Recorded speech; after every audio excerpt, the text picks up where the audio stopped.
இதெல்லாம் பித்தலாட்டம், அயோக்கியத்தனம்.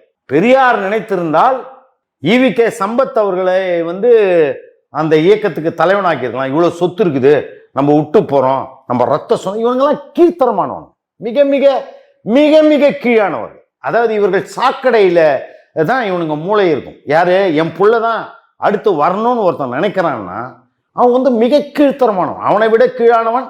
அதுவும் ஒரு ஜனநாயக கட்சி வெக்கப்படணும். உனக்கு வேண்டிய காசு எடுத்துன்னு ஓடிடணும்.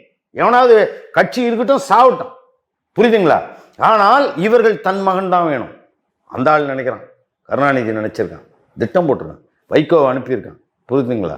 அது மாதிரி இவனுங்களாம் பல பேரை அழிச்சிருக்கானுங்க. அதுக்கு அடுத்து வரான் அந்த உதயநிதி, இந்த இவர் ஸ்டாலின் வர்றார். அவர் என்ன நினைக்கிறார்? தன் மகன் தான் வரணும். உடனே அவனை கூப்பிட்றாரு, அவனை அமைச்சராக.